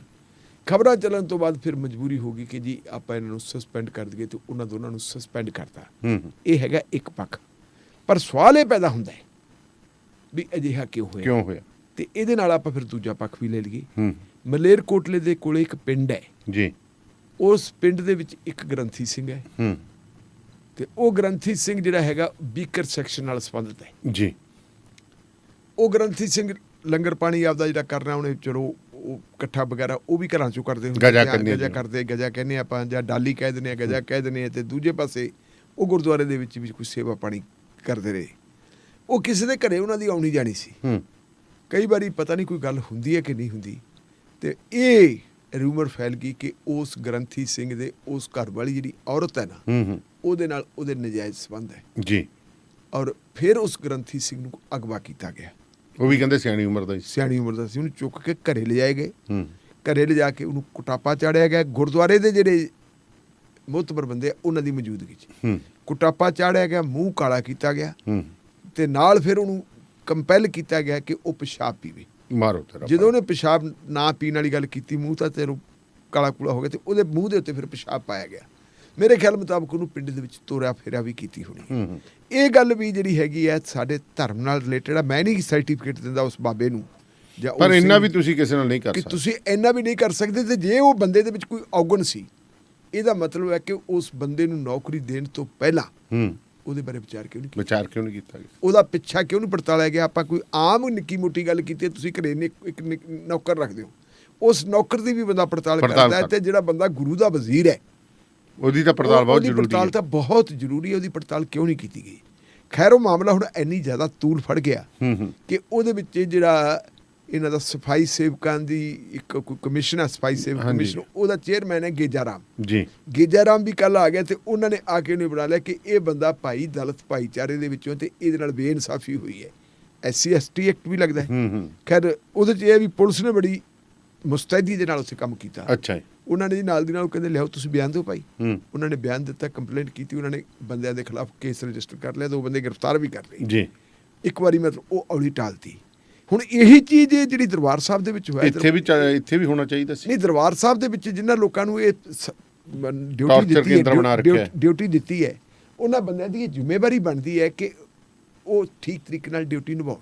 ਤੇ ਜੇ ਉਹ ਡਿਊਟੀ ਨਹੀਂ ਨਿਭਾਉਂਦੇ, ਇਹਦਾ ਮਤਲਬ ਹੈ ਕਿ ਉਹਨਾਂ ਦੀ ਨਿਯੁਕਤੀ ਕਰਨ ਵੇਲੇ ਜਿਹੜੀ ਹੈਗੀ ਉਹਨਾਂ ਦੀ ਪ੍ਰੋਪਰ ਟ੍ਰੇਨਿੰਗ ਛਾਣਬੀਨ ਨਹੀਂ ਹੋਈ, ਉਹਨਾਂ ਦਾ ਮਾਨਸਿਕ ਪੱਧਰ ਨਹੀਂ ਦੇਖਿਆ, ਉਹਨਾਂ ਦਾ ਮਾਨਸਿਕ ਪੱਧਰ ਨਹੀਂ ਦੇਖਿਆ ਕਿ ਇਹ ਕਿਹੋ ਜਿਹੇ ਥਾਂ ਤੇ ਡਿਊਟੀ ਕਰਨ ਵਾਲੇ। ਹੁਣ ਜੇ ਆਪਾਂ ਦਰਬਾਰ ਸਾਹਿਬ ਦੀ ਗੱਲ ਕਰੀਏ, ਅੰਮ੍ਰਿਤਸਰ ਸਾਹਿਬ ਦੀ ਗੱਲ ਕਰੀਏ, ਉਹਨੂੰ ਆਪਾਂ ਸਿਫਤੀ ਦਾ ਕਰ ਕਹਿੰਦੇ ਹਾਂ। ਉੱਥੇ ਜਦੋਂ ਤੁਸੀਂ ਜਾਂਦੇ ਤੁਹਾਨੂੰ ਪੂਰੀ ਸ਼ਾਂਤੀ ਮਿਲਦੀ ਹੈ। ਬੰਦਾ ਕਿੰਨਾ ਹੀ ਅਪਸੈਟ ਹੋਵੇ, ਜਦੋਂ ਅੰਦਰ ਵੜ ਗਿਆ ਗੁਰਬਾਣੀ ਸੁਣਦੇ ਹਰ ਥਾਂ ਦੇ ਉੱਤੇ, ਚਾਹੇ ਕੋਈ ਰਾਜਾ ਤੇ ਚਾਹੇ ਕੋਈ ਰੰਕ ਹੈ, ਚਾਹੇ ਅਮੀਰ ਗਰੀਬ ਕੋਈ ਵੀ, ਹਰ ਬੰਦੇ ਨੂੰ ਤਸੱਲੀ ਮਿਲਦੀ ਹੈ। 4 ਦਰਵਾਜ਼ੇ, ਕੋਈ ਆਵੇ ਜੀ ਲੰਗਰ ਛਕੋ, ਸਭ ਦੀ ਆਪਾਂ ਵਾਹਿਗੁਰੂ ਵਾਹਿਗੁਰੂ ਕਰਕੇ ਲੰਗਰ ਛਕਾਉਣੇ ਆ। ਉਹੇ ਜੇ ਸੂਖਮ ਥਾਂ ਦੇ ਉੱਤੇ, ਇੱਕ ਨਾਜ਼ੁਕ ਥਾਂ ਦੇ ਉੱਤੇ ਅਜਿਹੇ ਬੰਦੇ ਹੋਣ ਕਿ ਜੇ ਉਹਨਾਂ ਦੇ ਹੱਥਾਂ ਦੇ ਵਿੱਚ ਡਾਂਗਾਂ ਆ ਗਈਆਂ ਜਾਂ ਉਹਨਾਂ ਦੇ ਹੱਥਾਂ ਦੇ ਵਿੱਚ ਵਰਸ਼ੇ ਆ ਗਏ, ਤੇ ਜੇ ਉਹ ਇੱਕ ਗੁਰਸਿੱਖ ਦੇ ਨਾਲ ਇਸ ਕਿਸਮ ਦੀ ਬਦਤਮੀਜ਼ੀ ਕਰਦੀ ਹੈ, ਤੇ ਕਾਸ਼ ਕਿਸੇ ਹੋਰ ਧਰਮ ਦਾ ਬੰਦਾ ਹੁੰਦਾ, ਬਿਲਕੁਲ ਉਹਦੇ ਨਾਲ ਫਿਰ ਉੱਥੇ ਕੀ ਹੁੰਦੀ। ਹੁਣ ਮੇਰਾ ਅਗਲਾ ਸਵਾਲ ਇਹ ਹੈ ਗੁਰਦੁਆਰੇ ਦੇ ਪ੍ਰਬੰਧਕਾਂ ਨੂੰ, ਖਾਸ ਕਰਕੇ ਐਡਵੋਕੇਟ ਹਰਜਿੰਦਰ ਸਿੰਘ ਧਾਮੀ ਹੋਰਾਂ ਨੂੰ, ਕਿ ਬਾਬਾ ਤਾਂ ਉਹਨਾਂ ਨੂੰ ਦਿਸ ਗਿਆ, ਤੇ ਜਿਹੜਾ ਬੰਦਾ ਇੱਕ ਟੀ-ਸ਼ਰਟ ਪਾਈ ਸੀ ਤੇ ਉਸ ਟੀ-ਸ਼ਰਟ ਦੇ ਉੱਤੇ ਜਗਦੀਸ਼ ਟੈਟਲਰ ਦੀ ਫੋਟੋ ਲੱਗੀ ਸੀ, ਉਹਨਾਂ ਨੂੰ ਨਹੀਂ ਦੱਸਿਆ, ਉੱਥੇ ਅੰਨੇ ਹੋ ਗਏ। ਉਹ ਉੱਥੇ ਕਿਉਂ ਅੰਨੇ ਹੋ ਗਏ? ਉਹ ਤਾਂ ਦਿਨੇ ਆਇਆ ਸੀ, ਉਹਨੇ ਆ ਕੇ ਉੱਥੇ ਤਸਵੀਰਾਂ ਵੀ ਖਿਚਾਈਆਂ, ਸੈਲਫੀਆਂ ਵੀ ਲੱਗੀਆਂ ਵੇ, ਉਹ ਦਿਸਿਆ ਨਹੀਂ, ਤੇ ਇੱਕ ਬਾਬਾ ਦਿਸ ਗਿਆ। ਇਹਦੇ ਨਾਲ ਤੁਸੀਂ ਸੁਨੇਹਾ ਕੀ ਦੇਣਾ ਚਾਹੁੰਦੇ ਹੋ? ਅਸੀਂ ਮਤਲਬ ਬਾਬਾ ਨਾਨਕ ਤਾਂ ਤਰਕ ਦੀ ਗੱਲ ਕਰਦੇ, ਅਸੀਂ ਤਾਂ ਬੜੀ ਮਤਲਬ ਜਿਹੜੀ ਹੈਗੀ ਹੈ ਚੌਥਾ, ਜਿਹੜੇ ਗੁਰੂ ਅਰਜਨ ਦੇਵ ਜੀ ਨੇ 13 ਭਾਣਾ ਮਿੱਠਾ ਲਾ ਕੇ ਸ਼ਹੀਦੀ ਪ੍ਰਾਪਤ ਕੀਤੀ, ਉਸ ਜਿਨ੍ਹਾਂ ਨੇ ਉਸ ਮੁਕੱਦਸ ਥਾਂ ਦੀ ਸੇਵਾ ਕੀਤੀ ਵੀ ਹੈ, ਜਿਨ੍ਹਾਂ ਨੇ ਉਹਦਾ ਨਿਰਮਾਣ ਕਰਵਾਇਆ ਹੋਇਆ ਹੈ, ਉਸ ਥਾਂ ਦੇ ਉੱਤੇ ਤੁਸੀਂ ਅਜਿਹੇ ਉਜੱਡ ਬੰਦੇ ਲਾਉਣੇ ਹੋ। ਮਾਫ਼ ਕਰਨਾ, ਮੈਨੂੰ ਸਖਤ ਸ਼ਬਦ ਵਰਤਣੇ ਪੈ ਗਏ, ਅਜਿਹੇ ਉਜੱਡ ਬੰਦੇ ਲਾਉਣੇ, ਤੇ ਇਹਦੇ ਨਾਲ ਸਾਡੀ ਬਦਨਾਮੀ ਕਿੱਥੋਂ ਤੱਕ ਹੋ ਗਈ। ਦਰਬਾਰ ਸਾਹਿਬ ਕੰਪਲੈਕਸ ਦੇ ਵਿੱਚ ਆਮ ਤੌਰ ਦੇ ਉੱਤੇ ਆਪਾਂ ਨੂੰ ਪਤਾ ਵੀ ਜਦੋਂ ਇਹਨਾਂ ਦੀ ਸ਼੍ਰੋਮਣੀ ਕਮੇਟੀ ਦੀਆਂ ਮੀਟਿੰਗਾਂ ਹੁੰਦੀਆਂ ਜਾਂ ਜਦੋਂ ਘੱਲੂਘਾਰਾ ਦਿਵਸ ਮਨਾਇਆ ਜਾਂਦਾ, ਉਦੋਂ ਤੂੰ ਮੈਂ ਹੁੰਦੀ ਹੈ ਜੀ। ਕਈ ਵਾਰੀ ਆਪਾਂ ਦੇਖਿਆ ਵੀ ਪੱਗਾਂ ਵੀ ਉਛਲਦੀਆਂ ਰਹੀਆਂ, ਲੇਕਿਨ ਉਦੋਂ ਦਾ 2 ਧੜਿਆਂ ਦੇ ਦਰਮਿਆਨ ਤਕਰਾਰ ਹੁੰਦੀ ਹੈ। ਇੱਕ ਪਾਸੇ ਇੱਕ ਬਜ਼ੁਰਗ ਬੰਦਾ, ਦੂਜੇ ਪਾਸੇ 2 ਹੱਟੇ ਕੱਟੇ ਬੰਦੇ ਉਹਨੂੰ ਕੁੱਟਣ ਲੱਗ ਜਾਂਦੇ ਹੈ। ਇਹ ਤੋਂ ਮਾੜੀ ਗੱਲ ਤਾਂ ਕੋਈ ਹੋ ਨਹੀਂ ਸਕਦੀ। ਅਜੇ ਵੀ ਸ਼੍ਰੋਮਣੀ ਗੁਰਦੁਆਰਾ ਪ੍ਰਬੰਧਕ ਕਮੇਟੀ ਨੂੰ ਇਹ ਚਾਹੀਦਾ ਕਿ ਜੇ ਚਲੋ ਅਸੀਂ ਮਜਬੂਰੀ ਸਮਝਦੇ ਹਾਂ ਤੁਹਾਡੀ ਕਿ ਮੈਂਬਰਾਂ ਦੀਆਂ ਸਿਫਾਰਸ਼ਾਂ ਦੀ ਵਜ੍ਹਾ ਕਾਰਨ ਤੁਹਾਨੂੰ ਕਈ ਵਾਰੀ ਕੁਛ ਅਜਿਹੇ ਬੰਦੇ ਵੀ ਰੱਖਣੇ ਪੈਂਦੇ ਆ, ਉਹਨਾਂ ਨੂੰ ਖੇਤਾਂ ਖੂਤਾਂ 'ਚ ਭੇਜ ਦਿਆ ਕਰੋ। ਖੇਤਾਂ ਭੇਜ ਦਿਓ, ਬਹੁਤ ਉੱਥੇ ਬਾਬਾ ਬੁੱਢਾ ਜੀ ਕੋਲੇ ਬੜਾ ਖੇਤ ਪਏ ਆ ਨਾ ਜੀ। ਸਾਰੇ ਮਤਲਬ ਜਿਹੜੇ ਉੱਤਰੀ ਭਾਰਤ ਦੇ ਵਿੱਚ ਗੁਰਦੁਆਰਾ ਸਾਹਿਬਾਨ ਦੇ ਕੋਲੇ ਬੜੀਆਂ ਜ਼ਮੀਨਾਂ, ਉਹਨਾਂ ਨੂੰ ਜਿਹੜੀਆਂ ਦੱਬੀਆਂ ਹੋਈਆਂ ਜ਼ਮੀਨਾਂ ਵੀ ਭਾਈ ਉਹਨਾਂ ਨੂੰ ਕਬਜ਼ੇ ਲੈਣ ਵਾਸਤੇ ਭੇਜੋ। ਜਿਹੜੇ ਕਬਜ਼ੇ ਲੈਣ ਵਾਲੇ ਬੰਦੇ ਉਹ ਦਰਬਾਰ ਸਾਹਿਬ 'ਚ ਨਹੀਂ ਨਾ ਚਾਹੀਦੇ। ਦਰਬਾਰ ਸਾਹਿਬ ਦੇ ਵਿੱਚ ਤਾਂ ਸ਼ਾਂਤੀ ਦੇ ਪੁੰਜ ਚਾਹੀਦੇ, ਤੇ ਇਹਨਾਂ ਲੋਕਾਂ ਨੂੰ ਉਹਨਾਂ ਥਾਵਾਂ ਤੇ ਡਿਊਟੀਆਂ ਲਾਉਣ ਵੇਲੇ ਸਿਫਾਰਸ਼ਾਂ ਨਾ ਮੰਨਿਆ ਕਰੋ। ਤੁਸੀਂ ਮਤਲਬ ਜਦੋਂ ਬੰਦਿਆਂ ਨੂੰ ਭਰਤੀ ਕਰਨੇ ਉਦੋਂ ਤਾਂ ਸਿਫਾਰਸ਼ਾਂ ਮੰਨ ਲੈਣੀ। ਉੱਥੇ ਤਾਂ ਹੁਣ ਢਿੱਲੋਂ ਸਾਹਿਬ ਤੁਸੀਂ ਦੇਖੋਗੇ ਹੁਣ ਜਿਹੜੀਆਂ ਬੀਬੀਆਂ ਭਰਤੀ ਕੀਤੀਆਂ ਜੀ, ਉਹਨਾਂ 'ਚ ਵੀ ਥੋੜਾ ਮੋਟਾ ਹਿਟਲਰ ਦਾ ਰੂਪ ਹੈਗਾ। ਮੈਂ ਤਾਂ ਖੈਰ ਗਿਆ ਨਹੀਂ ਜੀ, ਲੰਬਾ ਮੈਂ ਉਹ ਵੀ ਦੇਖਿਆ ਉਹਨਾਂ ਦਾ ਵੀ ਥੋੜਾ ਜਿਹਾ। Punjab truck and trailer repair, ਇਹਨਾਂ ਦਾ ਇੱਕੋ ਇੱਕ ਨਿਸ਼ਾਨਾ ਗਰੰਟਡ ਐਂਡ ਕੁਇਕ ਸਰਵਿਸ। ਇੱਥੇ ਤੁਸੀਂ ਹਰ ਤਰ੍ਹਾਂ ਦੇ ਮਕੈਨੀਕਲ ਕੰਮ ਕਰਵਾ ਸਕਦੇ ਹੋ, ਟਰੱਕ ਦੇ ਵੀ, ਟ੍ਰੇਲਰ ਦੇ ਵੀ, ਡੈਫ ਕਲੀਨਿੰਗ, DOT ਸੇਫਟੀ ਵੀ ਕਰਵਾ ਸਕਦੇ ਹੋ, ਇੰਜਨ ਰੀਬਿਲਟ ਕਰਵਾ ਸਕਦੇ ਹੋ, ਯੂਜ਼ਡ ਤੇ ਨਵੇਂ ਟਾਇਰ ਵੀ ਲੈ ਸਕਦੇ ਹੋ। 3179797205 ਜਾਂ 6612045818 ਦੇ ਉੱਤੇ ਕਾਲ ਕਰ ਸਕਦੇ ਹੋ। ਲੋਕੇਸ਼ਨ ਹੈ ਜੀ 1315 ਵੈਸਟਰਨ ਹੰਨਾ ਐਵੀਨਿਊ, ਇੰਡੀਅਨ ਐਪਲਿਸ ਦੇ ਵਿੱਚ। ਸੋ ਪ੍ਰੋਗਰਾਮ ਸ਼ਮਾਦਾਨ ਦੇ ਵਿੱਚ ਤੁਸੀਂ ਇਸ ਵਕਤ ਸਾਡੇ ਨਾਲ ਰੇਡੀਓ ਪੰਜਾਬ ਟੂਡੇ ਦੇ ਬਠਿੰਡਾ ਸਟੂਡੀਓ ਤੋਂ ਜੁੜੇ ਹੋਏ ਹੋ। ਤੇ ਢਿੱਲੋਂ ਸਾਹਿਬ ਹੁਣ ਗੱਲ ਕਰੀਏ ਆਪਾਂ ਦਿੱਲੀ ਤੋਂ ਫੜੇ 4 ਦਹਿਸ਼ਤਗਰਦਾਂ ਦੀ, ਇਹਨਾਂ ਬਾਰੇ ਕੀ ਅਪਡੇਟਸ ਨੇ? ਦੇਖੋ, ਅਸਲ ਦੇ ਵਿੱਚ ਹੈ ਵੀ ਦਿੱਲੀ ਦੇ ਵਿੱਚ ਪੰਜਾਬ ਪੁਲਿਸ ਨੇ ਦਾਅਵਾ ਕੀਤਾ ਕਿ ਇਹ ਦਹਿਸ਼ਤਗਰਦ ਹੈ ਜਿਹੜੇ ਜੀ, ਅਸੀਂ ਇਹਨਾਂ ਨੂੰ ਫੜ ਕੇ ਲੈ ਕੇ ਆਏ ਹਾਂ, ਔਰ ਇਹਨਾਂ ਦੀ ਜਿਹੜੀ ਫੜਾਈ ਦੇ ਵਿੱਚ ਸਾਡੀ ਮਦਦ ਕੀਤੀ ਹੈ ਦਿੱਲੀ ਪੁਲਿਸ ਵਾਲਿਆਂ ਨੇ। ਲੇਕਿਨ ਜਿਹੜੀ ਜਾਣਕਾਰੀ ਮਿਲੀ ਹੈ ਜੀ, ਉਹ ਜਾਣਕਾਰੀ ਇਹ ਹੈ ਕਿ ਅਸਲ ਦੇ ਵਿੱਚ ਇਹ ਲੋਕ ਜਿਹੜੇ ਹੈਗੇ ਹੈ, ਇਹਨਾਂ ਨੂੰ ਦਿੱਲੀ ਪੁਲਿਸ ਨੇ ਫੜਿਆ ਸੀ, ਤੇ ਦਿੱਲੀ ਪੁਲਿਸ ਨੇ ਜਿਹੜੀ ਇਹਨਾਂ ਦੀ ਪੁੱਛਗਿੱਛ ਕੀਤੀ, ਤੇ ਉਸ ਪੁੱਛਗਿੱਛ ਤੋਂ ਬਾਅਦ ਇਨਫੋਰਮ ਇਹਨਾਂ ਨੂੰ ਆਪਣੇ ਵਾਲਿਆਂ ਨੂੰ ਕੀਤਾ ਜੀ, ਤੇ ਆਪਣੇ ਵਾਲੇ ਫੜਿਆ ਉਹਨਾਂ ਨੇ ਭਾਵੇਂ, ਪਰ ਜਿਹੜੀ ਵਿਧੀਵਤ ਕਹਾਂਗੇ ਕਿ ਗ੍ਰਿਫਤਾਰ ਪੰਜਾਬ ਪੁਲਿਸ ਨੇ ਕੀਤਾ ਜੀ। ਉਹਨਾਂ ਨੇ ਡਿਟੇਨ ਕਰ ਲਏ, ਅਰੈਸਟ ਇਹਨਾਂ ਨੇ ਜਿਹੜੀ ਅਰੈਸਟ ਪਾਈ ਹੈ, ਜਿਹੜਾ ਮੁਕੱਦਮਾ ਦਰਜ ਇੱਥੇ ਕੀਤਾ ਉਹਦੇ ਵਿੱਚ ਅਰੈਸਟ ਪਾਈ ਹੈ, ਉੱਥੋਂ ਉਹ ਲੈ ਕੇ ਆਏ, ਤੇ ਕੱਲ ਜੀ ਉਹਨਾਂ ਨੂੰ ਲਿਆ ਕੇ ਇਹਨਾਂ ਨੇ ਪੇਸ਼ ਕੀਤਾ ਹੈ ਮੋਹਾਲੀ ਕੋਰਟ ਦੇ ਵਿੱਚ ਜੀ, ਤੇ ਉੱਥੋਂ ਉਹਨਾਂ ਦਾ ਰਿਮਾਂਡ ਮਿਲਿਆ 5 ਦਿਨਾਂ ਦਾ ਜੀ। ਹੁਣ ਇਹ ਜਿਹੜੇ ਬੰਦੇ ਹੈ ਜੀ, ਇਹਨਾਂ ਬੰਦਿਆਂ ਦੇ ਨਾਂ ਆਪਾਂ ਦੇਖੀਏ, ਇੱਕ ਦਾ ਨਾਂ ਦੀਪਕ ਮੋਗਾ ਹੈ, ਦੂਜੇ ਦਾ ਨਾਂ ਸਨੀ ਈਸਾਪੁਰਾ ਹੈ ਜੀ, ਤੀਜੇ ਦਾ ਨਾਂ ਸੰਦੀਪ ਹੈ, ਤੇ ਚੌਥਾ ਵਿਪਨ ਜਾਖੜ ਹੈ। ਵਿਪਨ ਜਾਖੜ ਦਿੱਲੀ ਦਾ ਹੈ। ਅੱਛਾ ਜੀ। ਔਰ ਵਿਪਨ ਜਾਖੜ ਦੇ ਘਰੇ ਹੀ ਇਹ ਬੰਦੇ ਰੁਕੇ ਹੋਏ ਸੀ ਜੀ। ਇਹਨਾਂ ਨੂੰ ਜਿਸ ਬੰਦੇ ਦੀ ਸ਼ਹਿ ਉਹਨਾਂ ਦਾ ਦੋ ਨਾਂ ਹੈ ਜੀ, ਇੱਕ ਤਾਂ ਹੈਗਾ ਅਰਸ਼ ਡੱਲਾ, ਅੱਛਾ ਜੀ। ਮੇਰਾ ਖਿਆਲ ਹੈ ਸ਼ਾਇਦ ਅਰਸ਼ਦੀਪ ਸਿੰਘ ਇਹਦਾ ਨਾਂ ਹੋਵੇ, ਹੂੰ ਤੇ ਦੂਜਾ ਹੈਗਾ ਗੁਰਜੰਟ ਸਿੰਘ ਜੰਟਾ। ਜੀ। ਅਰਸ਼ ਡੱਲਾ ਜਿਹੜਾ ਹੈਗਾ ਇਧਰ ਕੈਨੇਡਾ ਵਾਲੇ ਪਾਸੇ ਹੈ, ਹੂੰ ਤੇ ਜਿਹੜਾ ਗੁਰਜੰਟ ਸਿੰਘ ਜੰਟਾ ਇਹਨੂੰ ਕਹਿੰਦੇ ਇਹ ਆਸਟ੍ਰੇਲੀਆ ਦੇ ਵਿੱਚ ਬੈਠਾ ਹੈ। ਜੀ। ਕਹਿੰਦੇ ਜੀ ਇਹ ਇਹਨਾਂ ਦੀ ਮਦਦ ਵਗੈਰਾ ਕਰਦੇ ਸੀ, ਹੂੰ ਤੇ ਇਹਨਾਂ ਦੇ ਸਾਹਮਣੇ ਕਹਿੰਦਾ ਹੈ ਜਿਹੜੇ ਇਹਨਾਂ ਨੂੰ ਟਾਰਗੇਟ ਕਿਲਿੰਗ ਦਾ ਟੀਚਾ ਦਿੱਤਾ ਗਿਆ। ਟੀਚਾ ਦਿੱਤਾ ਹੋਇਆ ਸੀ ਕਿ ਤੁਸੀਂ ਇਹ ਕੰਮ ਕਰਨਾ ਹੈ। ਹੂੰ ਇਹਦੇ ਲਈ ਇਹਨਾਂ ਦੇ ਨਿਸ਼ਾਨੇ ਦੇ ਉੱਤੇ ਜਿਹੜੇ ਸ਼ਹਿਰ ਆਏ ਆ ਉਹ ਸ਼ਹਿਰਾਂ ਦੇ ਵਿੱਚ ਆਉਂਦੇ ਆ ਜੀ, ਇੱਕ ਤਾਂ ਦਿੱਲੀ, ਜੀ। ਦੂਸਰਾ ਜਿਹੜਾ ਹੈਗਾ ਮੋਗਾ, ਹੂੰ ਤੇ ਤੀਸਰਾ ਮੋਹਾਲੀ। ਜੀ। ਇਹ 3-4 ਸ਼ਹਿਰ ਹੈ ਵੀ ਇਹਨਾਂ ਨੇ ਸਾਰੀ ਕਾਰਵਾਈ ਇੱਥੇ ਕਰਨੀ ਸੀ। ਹੂੰ ਰਿਮਾਂਡ ਇਹਨਾਂ ਦਾ ਲੈ ਲਿਆ, ਤੇ ਹੁਣ ਰਿਮਾਂਡ ਲੈਣ ਤੋਂ ਬਾਅਦ ਕਹਿੰਦੇ ਜੀ ਅਸੀਂ ਇਹਨਾਂ ਦੀ ਜਿਹੜੀ ਹੈ ਪੁੱਛ ਪੜਤਾਲ ਹੋਰ ਡੂੰਘਾਈ ਨਾਲ ਕਰਾਂਗੇ। ਜੀ।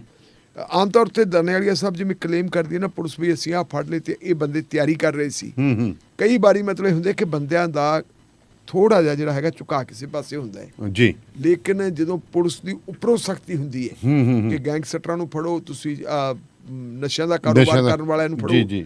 ਉਦੋਂ ਫਿਰ ਕਈ ਵਾਰੀ ਰੇਸ ਵੀ ਲੱਗ ਜਾਂਦੀ ਹੈ। ਹੂੰ ਮੈਂ ਤੁਹਾਡੇ ਯਾਦ ਕਰਾਉਣਾ 1975 ਦੇ ਵਿੱਚ ਜਦੋਂ ਐਮਰਜੈਂਸੀ ਲੱਗੀ ਹੈ, ਜੀ। ਐਮਰਜੈਂਸੀ ਲੱਗਣ ਵੇਲੇ ਇੱਕ 20 ਨੁਕਾਤੀ ਪ੍ਰੋਗਰਾਮ ਦਿੱਤਾ ਸੀ ਇੰਦਰਾ ਗਾਂਧੀ ਨੇ। ਅੱਛਾ ਜੀ। ਉਸ 20 ਨੁਕਾਤੀ ਪ੍ਰੋਗਰਾਮ ਨੂੰ ਬੜਾ ਪੋਜ਼ਿਟਿਵ ਪ੍ਰੋਗਰਾਮ ਸਮਝਿਆ ਜਾਂਦਾ ਸੀ, ਲੇਕਿਨ ਜੀ। ਇੰਦਰਾ ਗਾਂਧੀ ਦੀ ਜਿਹੜੀ ਤਾਕਤ ਸੀ, ਜਿਹਦੀ ਵਜ੍ਹਾ ਕਾਰਨ ਉਹ ਦੁਬਾਰਾ ਫੇਰ ਪਾਵਰ ਦੇ ਵਿੱਚ ਆਉਂਦੀ ਹੈ 1980 ਦੇ ਵਿੱਚ, ਜੀ। ਉਹਦੀ ਅਸਲ ਤਾਕਤ ਹੁੰਦੀ ਸੀ ਉਹਦਾ ਮੁੰਡਾ ਛੋਟਾ ਜਿਹਦਾ ਨਾਂ ਸੀ ਸੰਜੇ ਗਾਂਧੀ। ਅੱਛਾ ਜੀ। ਹਾਂ ਤੇ ਬਿਲਕੁਲ ਸੰਜੇ ਗਾਂਧੀ ਨੇ ਆਪਦਾ ਨਾਂ ਚਮਕਾਉਣਾ ਸੀ। ਬਿਲਕੁਲ। ਸੰਜੇ ਗਾਂਧੀ ਨੇ 20 ਨੁਕਾਤੀ ਪ੍ਰੋਗਰਾਮ ਦੇ ਨਾਲ ਇੱਕ ਆਪਣਾ 5 ਨੁਕਾਤੀ ਪ੍ਰੋਗਰਾਮ ਦੇਤਾ ਕਿ ਜੀ ਇਹ ਮੇਰਾ 5 ਨੁਕਾਤੀ ਪ੍ਰੋਗਰਾਮ ਹੈ, ਤੇ ਫਿਰ 20 ਨੁਕਾਤੀ ਪ੍ਰੋਗਰਾਮ ਬਦਲ ਕੇ 25 ਨੁਕਾਤੀ 25 ਨੁਕਾਤੀ ਬਣ ਗਿਆ ਸੀ। 25 ਨੁਕਾਤੀ ਪ੍ਰੋਗਰਾਮ ਦੇ ਵਿੱਚ ਜਿਹੜੇ 5 ਨੁਕਾਤੀ ਪ੍ਰੋਗਰਾਮ ਸੰਜੇ ਗਾਂਧੀ ਦਾ ਸੀ, ਉਹਦੇ ਵਿੱਚ ਗੱਲਾਂ ਬੜੀਆਂ ਵਧੀਆ ਸੀ। ਇੱਕ ਤਾਂ ਜੀ ਉਹਨੇ ਵਾਤਾਵਰਣ ਦੇ ਉੱਤੇ ਬੜਾ ਜ਼ੋਰ ਦਿੱਤਾ ਸੀ, ਜੀ। ਵੀ ਵੱਡੀ ਪੱਧਰ ਦੇ ਉੱਤੇ ਦਰਖਤ ਲਾਓ, ਦਰਖਤ ਲਾਓ, ਜਿੰਨੇ ਦਰਖਤ ਲਾਓਗੇ ਤੁਸੀਂ ਉਨਾ ਹੀ ਚੰਗਾ ਹੈ।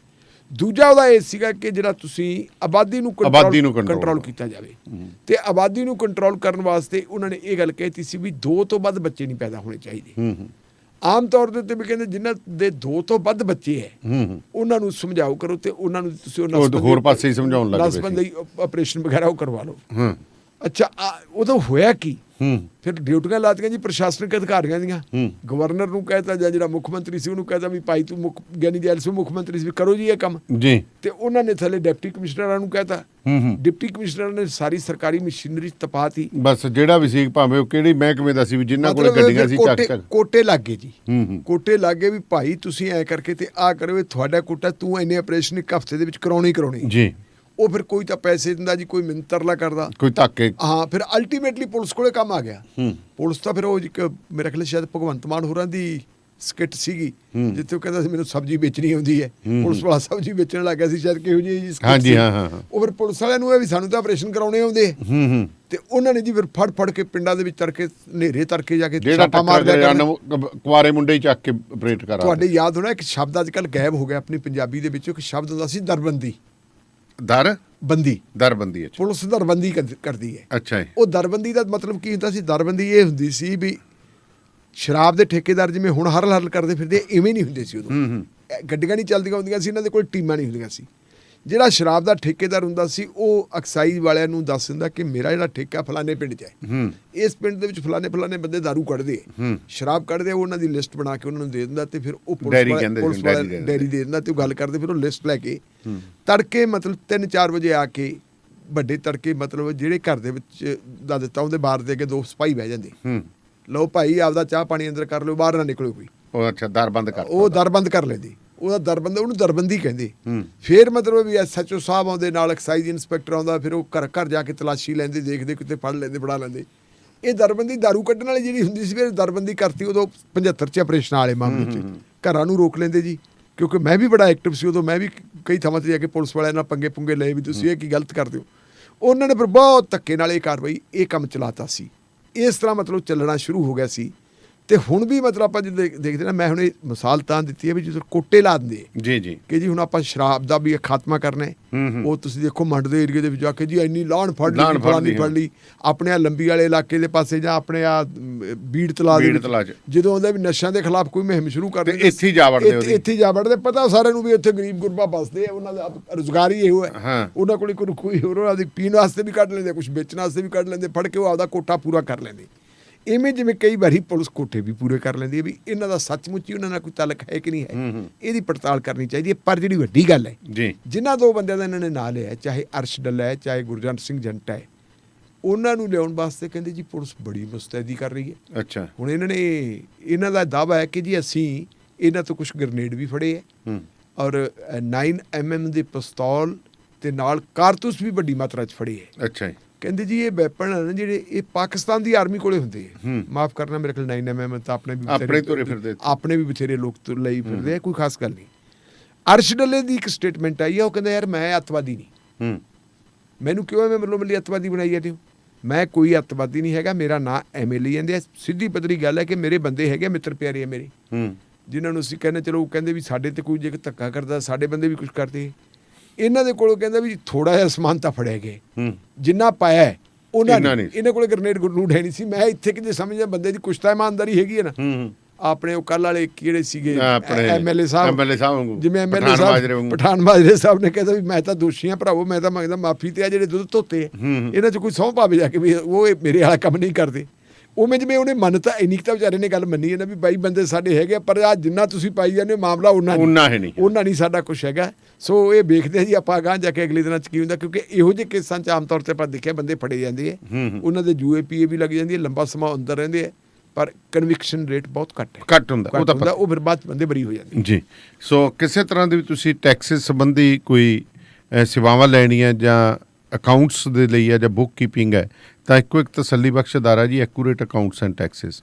ਇੱਥੇ ਤੁਸੀਂ ਸਦਾ ਮਹਿੰਦਰ ਸਿੰਘ ਸੋਹਲ ਹੋਰਾਂ ਤੇ ਲੋਕਪਾਲ ਸਿੰਘ ਸੋਹਲ ਦੇ ਨਾਲ 2535208886 ਦੇ ਉੱਤੇ ਕਾਲ ਕਰ ਸਕਦੇ ਹੋ। ਫੋਨ ਨੰਬਰ ਹੈ ਜੀ 24915, ਐਡਰੈਸ ਹੈ ਜੀ 24915 104 ਐਵੀਨਿਊ, ਕੈਂਟ, ਵਾਸ਼ਿੰਗਟਨ। ਤੁਸੀਂ ਪੰਜਾਬੀ ਦੇ ਵਿੱਚ ਬੇਝਿਜਕ ਹੋ ਕੇ ਕਾਲ ਕਰਨਾ। ਤੁਹਾਡਾ ਮਨ ਕੀਤਾ ਕਿ ਬਾਹਰ ਖਾਣਾ ਖਾਣਾ ਜਾਂ ਬੱਚਿਆਂ ਦਾ ਮਨ ਕੀਤਾ ਕਿ ਪੰਜਾਬੀ ਸਨੈਕਸ ਖਾਧੇ ਜਾਣ, ਪਨੀਰ ਪਕੌੜੇ, ਸਮੋਸੇ, ਦਹੀਂ ਭੱਲੇ ਜਾਂ ਫਿਰ ਬਟਰ ਚਿਕਨ ਦਾ ਹੋਰ ਤਰ੍ਹਾਂ ਦਾ, ਤੇ ਇੱਕ ਨਾਂ ਯਾਦ ਰੱਖੋ, ਮੱਖਣ ਨਾਗਰਾ। ਇਹਨਾਂ ਦਾ ਸਪਾਈਸ ਵਿਲੇਜ ਇੰਡੀਅਨ ਰੈਸਟੋਰੈਂਟ ਹੈ ਜੀ 23609 104 ਐਵੀਨਿਊ, ਕੈਂਟ ਤੇ। ਦੂਜਾ ਇਹਨਾਂ ਦਾ ਪਿਕਅਪ ਪੁਆਇੰਟ ਹੈ ਜੀ ਡਾਊਨਟਾਊਨ ਦੇ ਵਿੱਚ 1520 ਬਰਾਡਵੇ, ਸਿਆਟਲ 'ਚ। ਇਹ ਸਾਰੀਆਂ ਔਨਲਾਈਨ ਡਿਲੀਵਰੀਜ਼ 'ਤੇ ਅਵੇਲੇਬਲ ਨੇ। ਤੁਸੀਂ ਇਹਨਾਂ ਤੋਂ ਬਹੁਤ ਵਧੀਆ ਕੈਟਰਿੰਗ ਵੀ ਕਰਵਾ ਸਕਦੇ ਹੋ, ਬੜੀ ਬਲਕ ਦੇ ਵਿੱਚ ਕੈਟਰਿੰਗ ਕਰਦੇ ਨੇ। 2063531699 ਤੇ 253 246 7296 ਦੇ ਉੱਤੇ ਤੁਸੀਂ ਕਾਲ ਕਰ ਸਕਦੇ ਹੋ। ਤੇ ਢਿੱਲੋਂ ਸਾਹਿਬ, ਹੁਣ ਗੱਲ ਕਰੀਏ ਆਪਾਂ ਬਿਲਕਿਸ ਬਾਨੋ ਦੀ। ਹੁਣ ਉਹਦਾ ਵੀ ਬਿਆਨ ਆ ਗਿਆ ਲੱਡੂਆਂ ਖਵਾਉਣ ਤੋਂ ਬਾਅਦ, ਜਦੋਂ 15 ਅਗਸਤ ਨੂੰ ਬਾਹਰ ਆਏ ਨੇ ਬਿਲਕਿਸ ਦੇ ਜਿਹੜੇ ਨੇ ਦੋਸ਼ੀ, ਤੇ ਹੁਣ ਉਹ ਵਿਚਾਰੀ ਬੜੀ ਹਤਾਸ਼ ਨਜ਼ਰ ਆ ਰਹੀ ਹੈ। ਦੇਖੋ ਦਾਨੇਵਾਲੀਆ ਸਾਹਿਬ, ਜਦੋਂ ਕਿਸੇ ਬੰਦੇ ਨਾਲ ਕੋਈ ਜ਼ਿਆਦਤੀ ਹੁੰਦੀ ਹੈ, ਧੱਕਾ ਹੁੰਦਾ ਹੈ, ਉਹਦੇ ਕੋਲੇ 2-3 ਚੀਜ਼ਾਂ ਹੀ ਹੁੰਦੀਆਂ ਜਿੱਥੇ ਜਾਂਦਾ ਹੈ। ਪਿੰਡ 'ਚ ਧੱਕਾ ਹੋਵੇ, ਬੰਦਾ ਪੰਚਾਇਤ ਕੋਲੇ ਜਾਂਦਾ ਹੈ, ਪੰਚਾਇਤ ਦੀ ਸੁਣਵਾਈ ਨਾ ਹੋਵੇ ਤਾਂ ਗਾਂ ਬੰਦਾ ਉੱਪਰਲੇ ਕਿਸੇ ਡੀਸੀ ਵਗੈਰਾ ਕੋਲੇ ਜਾਂਦਾ ਹੈ। ਜੇ ਫੌਜਦਾਰੀ ਦਾ ਅਪਰਾਧ ਹੋਵੇ, ਬੰਦੇ ਨਾਲ ਅਣ ਇੱਜ਼ਤ ਤੇ ਹਮਲਾ ਹੋਵੇ ਤਾਂ ਪੁਲਿਸ ਕੋਲੇ ਜਾਂਦਾ ਹੈ। ਜੇ ਪੁਲਿਸ ਨਹੀਂ ਸੁਣਦੀ ਤੇ ਫਿਰ ਬੰਦਾ ਅਦਾਲਤਾਂ ਜਾਂਦਾ। ਅਦਾਲਤ ਜੋ ਫੈਸਲਾ ਕਰਦੀ ਹੈ ਤੇ ਉਸ ਫੈਸਲੇ ਨੂੰ ਆਮ ਤੌਰ ਦੇ ਉੱਤੇ ਜ਼ਿਆਦਾਤਰ ਲੋਕ ਸਿਰ ਮੱਥੇ ਮੰਨਦੇ ਹੈ। ਭਾਰਤ ਦੇ ਇਤਿਹਾਸ ਦੇ ਵਿੱਚ ਜਿਹੜਾ ਆਪਣੇ ਸਮੇਂ ਦੇ ਇਤਿਹਾਸ ਦੇ ਵਿੱਚ ਜਿਹੜਾ ਸਭ ਤੋਂ ਵੱਡਾ ਫੈਸਲਾ ਹੈ ਜੀ, ਉਹ ਫੈਸਲਾ ਸੀ ਬਾਬਰੀ ਮਸਜਿਦ ਤੇ ਰਾਮ ਮੰਦਿਰ ਦਾ, ਉਸ ਝਮੇਲੇ ਦਾ। ਚਲੋ ਫੈਸਲਾ ਕੁਛ ਵੀ ਹੋਇਆ, ਕਿਵੇਂ ਹੋਇਆ, ਕਿਸ ਪ੍ਰਭਾਵ ਨਾਲ ਆਇਆ, ਕਿਹਨੂੰ ਰਾਜ ਸਭਾ ਦੀ ਮੈਂਬਰੀ ਬਣੀ ਮਿਲੀ, ਆਪਾਂ ਉਹਨਾਂ ਨੂੰ ਸਾਰੀਆਂ ਗੱਲਾਂ ਨੂੰ ਛੱਡ ਦਈਏ। ਲੇਕਿਨ ਜਿਹੜਾ ਫੈਸਲਾ ਆਇਆ ਸੀ, ਉਸ ਫੈਸਲੇ ਨੂੰ ਜਿਹੜੀ ਅਫੈਕਟਡ ਧਿਰ ਸੀ, ਮੁਸਲਮਾਨਾਂ ਨੇ ਵੀ ਇਹ ਸਰਵਉੱਚ ਅਦਾਲਤ ਦਾ ਫੈਸਲਾ ਹੋਗਾ ਜੀ ਪ੍ਰਵਾਨ ਕਰਦੇ, ਕੋਈ ਦੰਗਾ ਨਹੀਂ ਹੋਇਆ, ਕੋਈ ਗੱਲ ਨਹੀਂ ਕੀਤੀ, ਕੋਈ ਬਾਤ ਨਹੀਂ ਕੀਤੀ, ਚੁੱਪ ਕਰਕੇ ਉਹ ਵੀ ਆਪਣੇ ਘਰੇ ਬਹਿ ਗਏ।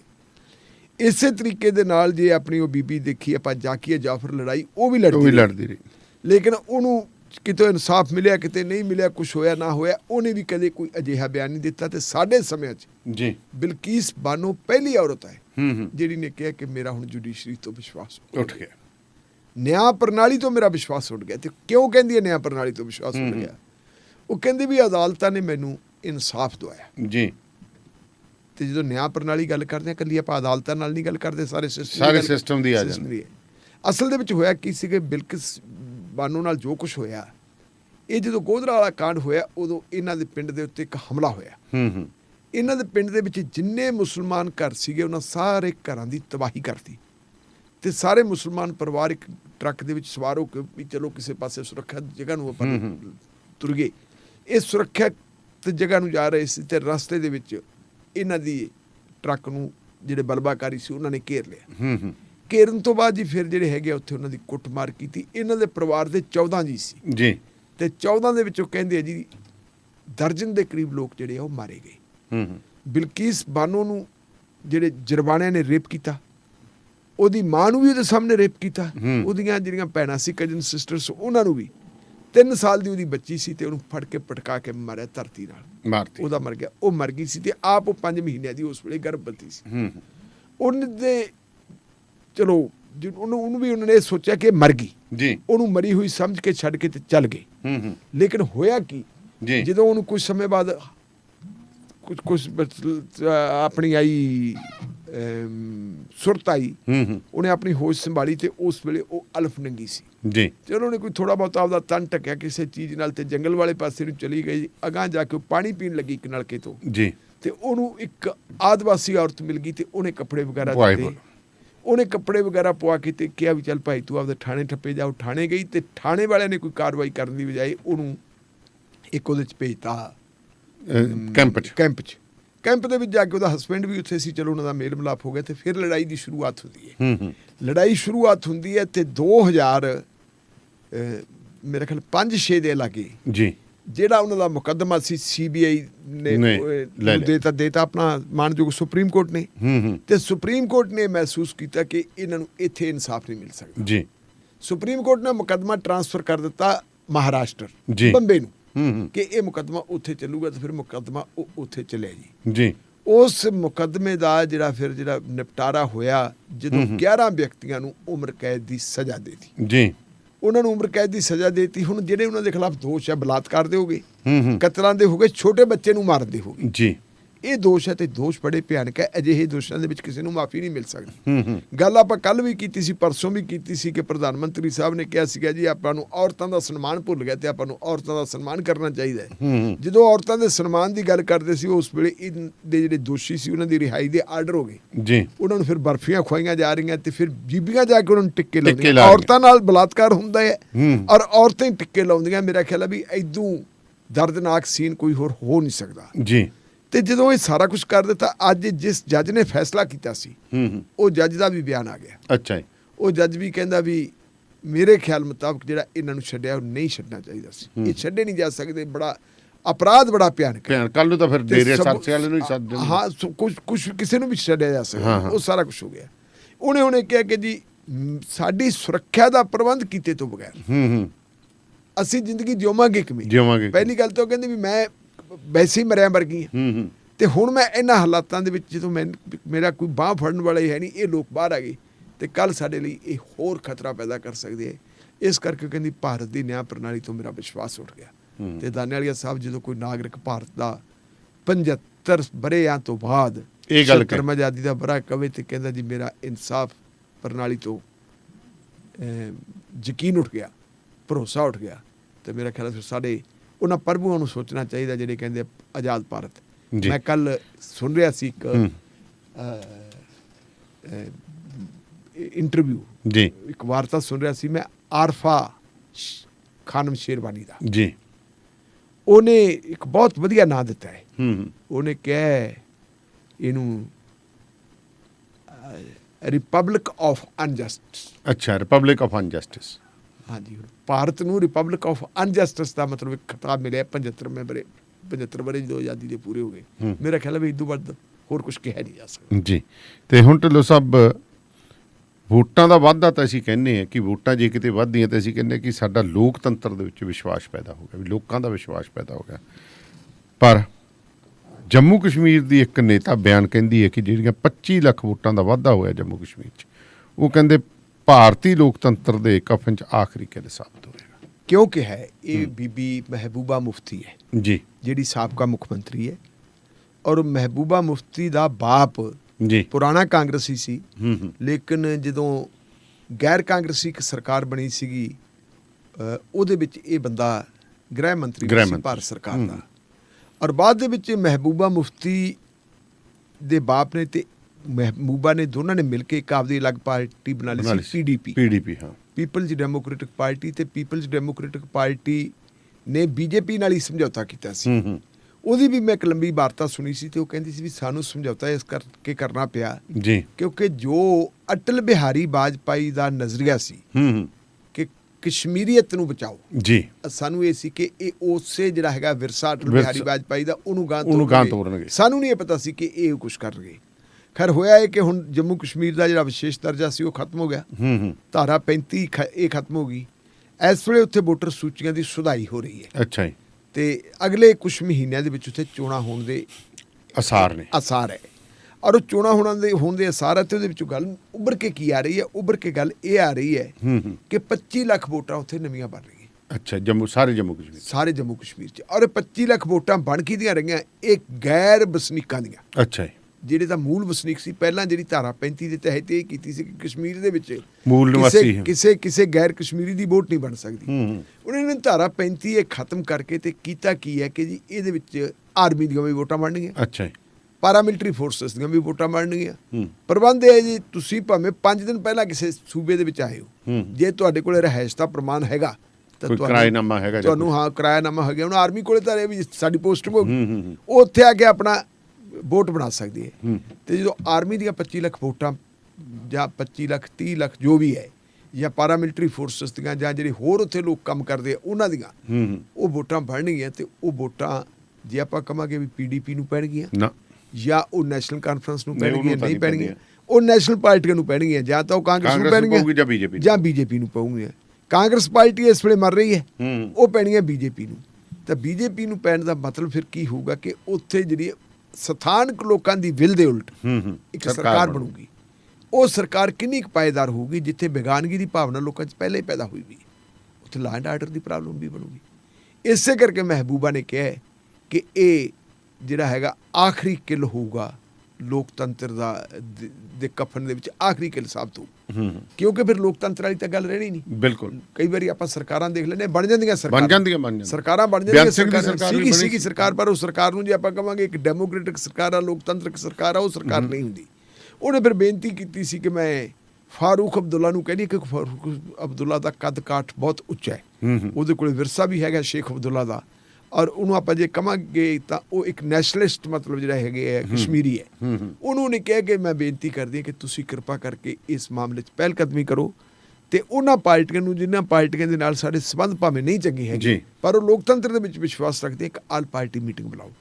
ਤੇ ਹੁਣ ਦਾਨੇਵਾਲੀਆ ਸਾਹਿਬ ਫਾਰੂਕ ਅਬਦੁੱਲਾ ਨੇ 22 ਤਾਰੀਖ ਨੂੰ ਇੱਕ ਆਲ ਪਾਰਟੀ ਮੀਟਿੰਗ ਤੇ ਬੁਲਾ ਲਈ ਕਿ ਘੱਟੋ ਘੱਟ ਕਸ਼ਮੀਰ ਨੂੰ ਬਚਾਉਣ ਵਾਸਤੇ, ਕਸ਼ਮੀਰ ਦੀ ਜਿਹੜੀ ਇੱਕ ਵਿਲੱਖਣਤਾ ਉਹਨੂੰ ਬਰਕਰਾਰ ਰੱਖਣ ਵਾਸਤੇ ਸਾਨੂੰ ਇਹ ਚਾਹੀਦਾ ਕਿ ਜੇ ਆਹ ਗੱਲ ਹੋਣ ਲੱਗੀ ਤੇ ਮੈਨੂੰ ਤਾਂ ਡਰ ਲੱਗਦਾ ਵੀ ਕੱਲ ਨੂੰ ਤਾਂ ਫਿਰ ਇਸ ਹਿਸਾਬ ਦੇ ਨਾਲ ਤਾਂ ਪੰਜਾਬ ਦੇ ਵਿੱਚ ਵੀ ਪੰਜਾਬੀ ਘੱਟ ਗਿਣਤੀ 'ਚ ਹੋ ਜਾਣਗੇ।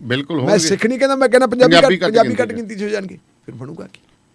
ਲਾ ਲਓ ਸਾਹਿਬ, ਇਹ ਤਾਂ ਫਿਰ ਉਸ ਪਾਸੇ ਨੂੰ ਗੱਲ ਜਾ ਰਹੀ ਹੈ ਨਾ ਜਿੱਧਰ ਨੂੰ ਲੈ ਕੇ ਜਾ ਰਹੇ ਆ ਕਿ ਅੰਨਾ ਰਾਸ਼ਟਰਵਾਦ ਜਿਹੜਾ ਹੈਗਾ, ਫਿਰ ਅੰਨਾ ਰਾਸ਼ਟਰਵਾਦ ਅੱਗੇ ਫਿਰ ਹਿੰਦੂਤਾ ਵਾਲੇ ਪਾਸੇ ਨੂੰ ਜਾਊਗਾ। ਉਹ ਤੋਂ ਬਾਅਦ ਫਿਰ ਘੱਟ ਗਿਣਤੀਆਂ ਲਈ ਇੱਕ ਹੋਰ ਵੱਡਾ ਖਤਰਾ ਪੈਦਾ ਹੋਊਗਾ ਔਰ ਉੱਥੋਂ ਹਾਲਾਤ ਜਿਹੜੇ ਹੈਗੇ ਹੈ ਉਹ ਖਾਨਾ ਜੰਗੀ ਵਾਲੇ ਪਾਸੇ ਵੀ ਵੱਧ ਸਕਦੇ ਹੈ। ਇਹ ਸੋਚਣ ਦੀ ਲੋੜ ਹੈ। ਜਿਹੜੀਆਂ ਜ਼ਿੰਮੇਵਾਰ ਪੋਲੀਟੀਕਲ ਪਾਰਟੀਆਂ ਉਹਨਾਂ ਨੂੰ ਹੁਣੇ ਇਹ ਬਿਮਾਰੀ ਹੋਰ ਵਿਕਰਾਲ ਰੂਪ ਧਾਰਨ ਕਰ ਰਹੀ, ਉਹ ਤੋਂ ਪਹਿਲਾਂ ਬਚਣਾ ਚਾਹੀਦਾ। ਹੁਣ ਚੀਕਾ ਮਾਰਦੇ ਸਾਰੇ ਅਕਾਲੀ ਦਲ ਵਾਲੇ ਵੀ ਕਹਿੰਦੇ ਦੇਖੋ ਜੀ ਇਹ ਤਾਂ ਸਾਰੀਆਂ ਪਾਰਟੀਆਂ ਨੂੰ ਖਾ ਰਹੇ ਹੈ ਤੇ ਜਦੋਂ ਵੋਟਾਂ ਪਾ ਰਹੇ ਸੀ ਉਦੋਂ ਦੇਖਣਾ ਚਾਹੀਦਾ ਸੀਗਾ ਕਿ ਕਸ਼ਮੀਰ, ਉਹ ਤਾਂ ਘਰੇ ਜਾ ਕੇ ਪਾਉਂਦੇ ਸੀ। ਹਾਂ, ਕਸ਼ਮੀਰ ਦਾ ਜਿਹੜਾ ਵਿਸ਼ੇਸ਼ ਦਰਜਾ ਖਤਮ ਕੀਤਾ ਸੀ, ਧਾਰਾ 35 ਨੂੰ ਖਤਮ ਕੀਤੀ, ਤੁਸੀਂ ਵੋਟਾਂ ਉਹਦੇ ਹੱਕ 'ਚ ਪਾਈਆਂ, ਉਹ ਗੱਲ ਜੀ। ਸ਼ੁਕਰੀਆ ਢਿੱਲੋਂ ਸਾਹਿਬ ਤੁਹਾਡਾ ਬਹੁਤ ਬਹੁਤ। ਸੋ ਰੇਡੀਓ ਪੰਜਾਬ ਟੂਡੇ ਦੇ ਪ੍ਰੋਗਰਾਮ ਸ਼ਮਾਦਾਨ ਦੇ ਵਿੱਚ ਇਸ ਵਕਤ ਤੁਸੀਂ ਬਠਿੰਡਾ ਤੋਂ ਸਾਡੇ ਨਾਲ ਜੁੜੇ ਹੋਏ ਸੀ। ਸਕਿਨ ਹਾਈਪਰਟੈਂਸ਼ਨ, ਸ਼ੂਗਰ ਜਾਂ ਫਿਰ ਕਿਸੇ ਵੀ ਤਰ੍ਹਾਂ ਦੀ ਤੁਹਾਡੀ ਪੁਰਾਣੀ ਬਿਮਾਰੀ ਹੈ ਤਾਂ ਤੁਸੀਂ ਇੱਕ ਵਾਰੀ ਡਾਕਟਰ ਹਰਮਿੰਦਰ ਹੋਰਾਂ ਦੇ ਨਾਲ 4087377100 ਤੇ ਅਪਾਇੰਟਮੈਂਟ ਬਣਾ ਲਓ। ਅਮਰੀਕਾ ਦੇ ਬਹੁਤ ਹੀ ਮਸ਼ਹੂਰ ਹੋਮੋਪੈਥ ਨੇ, ਫੋਨ ਦੇ ਉੱਤੇ ਵੀ ਤੁਹਾਡੇ ਨਾਲ ਕੰਸਲਟ ਕਰ ਲੈਂਦੇ ਨੇ। ਪੰਜਾਬੀ ਦੇ ਵਿੱਚ ਬੇਝਿਜਕ ਹੋ ਕੇ ਸਲਾਹ ਮਸ਼ਵਰਾ ਕਰੋ, ਤੁਹਾਡੇ ਘਰ ਇਹ ਆਪਣੀ ਦਵਾਈ ਪੁੱਜਦੀ ਕਰ ਦਿੰਦੇ ਨੇ। ਤੁਸੀਂ ਕਿਸੇ ਤਰ੍ਹਾਂ ਦਾ ਵੀ ਨਵਾਂ ਘਰ ਬਣਾਉਣਾ ਹੈ ਜਾਂ ਉਹਦੇ ਵਿੱਚ ਅਮੈਂਡਮੈਂਟ ਕਰਨੀ ਹੈ, ਐਡੀਸ਼ਨ ਕਰਵਾਉਣੀ ਹੈ ਤਾਂ ਵਾਸ਼ਿੰਗਟਨ ਸਟੇਟ ਦੇ ਵਿੱਚ ਗੁਰਿੰਦਰ ਗਰੇਵਾਲ ਇੱਕ ਬਹੁਤ ਹੀ ਟਰਸਟਡ ਨੇਮ ਹੈ ਜੀ। 2069415454 ਦੇ ਉੱਤੇ ਕਾਲ ਕਰ ਸਕਦੇ ਹੋ। ਤੇ ਹੁਣ ਇਸ ਪ੍ਰੋਗਰਾਮ ਨੂੰ ਮੈਨੂੰ ਸਮਾਪਤ ਕਰਨ ਦੀ ਤੁਸੀਂ ਆਗਿਆ ਦਿਓ। ਬਹੁਤ ਬਹੁਤ ਸ਼ੁਕਰੀਆ ਤੁਹਾਡਾ, ਮਿਹਰਬਾਨੀ। ਸੋ ਇਹ ਪ੍ਰੋਗਰਾਮ ਕਿਸ ਤਰ੍ਹਾਂ ਲੱਗਿਆ YouTube Facebook ਦੇ ਉੱਤੇ ਕਮੈਂਟ ਜ਼ਰੂਰ ਕਰਨਾ। ਮਿਲਾਂਗੇ ਸੌ